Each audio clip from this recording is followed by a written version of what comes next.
Ibu jelaskan untuk penerapan soal momen gaya terhadap suatu bidang. Contohnya adalah pada soal yang ada di papan tulis ini, diketahui ada suatu persegi panjang di mana panjangnya 10 cm, lebarnya adalah 8 cm. Pada bidang ini bekerja 3 buah gaya F1, F2, F3. Akan kita bahas satu persatu pengaruh gaya tersebut terhadap titik-titik yang ada di persegi panjang. Kita mulai dari F1. F1 terhadap titik A, berarti tau A yang disebabkan oleh F1.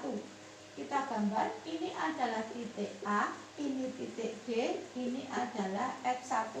Prinsip dari momen gaya itu antara lengan gaya dengan gaya harus tegak lurus. Dari gambar ini sudah menunjukkan antara lengan dari A sampai D tegak lurus dengan gaya F1, sehingga besarnya tau A sama dengan F1 kali A sampai D. Nah, untuk menentukan negatif positifnya momen gaya pada titik A, yaitu dengan cara menggunakan prinsip putaran jarum jam. Titik A kita anggap sebagai sumbu putar. Sumbu putar, kemudian pensil ini, oh ternyata ada gaya yang bekerja, dia gaya tarik. Ternyata pensil berputar searah putaran jarum jam, sehingga nilai dari tau A-nya nanti adalah positif. Bagaimana? Bisa dipahami? Silakan dipahami sebentar sebelum kita lanjutkan.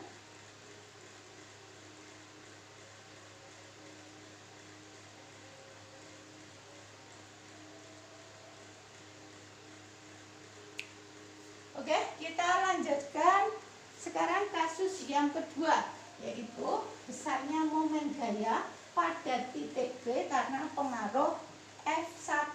Berarti tau B oleh F1. Prinsipnya sama, kita gambar sederhana. Ini adalah titik B, ini adalah titik C, ini adalah F1. Antara lengan D dan C dan gaya sudah membentuk tegak lurus, sehingga nilai dari tau B sama dengan F1 kalikan B kali C.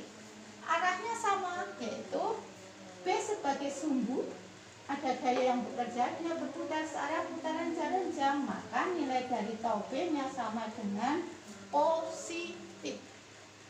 Silakan dipahami dulu.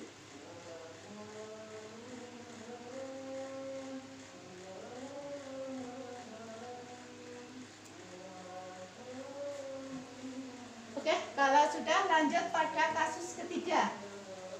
Kasus ketiga di sini adalah pengaruh gaya F1 terhadap titik C. Berarti tau C oleh F1. Kita lihat gambarnya. Antara titik C dengan gaya, dia berimpit, atau istilah lainnya adalah dalam satu garis. Sehingga kalau dalam satu garis, maka nilai tau C nya langsung berapa? 0, karena dia berimpit. Demikian juga nilai dari tau D terhadap F1. Antara D dengan gaya di sini adalah berimpit atau segaris, maka nilai dari tau D sama dengan 0. Silakan dipahami dulu.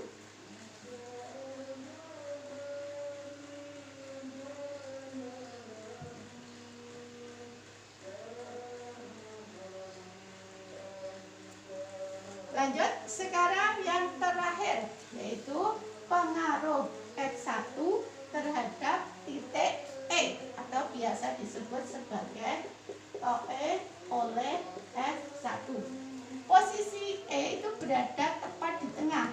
Nah, untuk menyelesaikan kita tarik suatu garis untuk membantu, yaitu di sini misalkan E aksen, sehingga kalau kita sederhanakan gambarnya, ini adalah F1, ini D, ini E1 atau E aksen, di mana jarak antara E aksen dengan D di sini adalah setengah dari titik A sampai titik D, sehingga sama, ini sebagai titik sumbu putar, besarnya tau E sama dengan F1 dikalikan D E aksen, atau bisa juga F1 dikalikan apa? Setengah jarak antara A sampai D.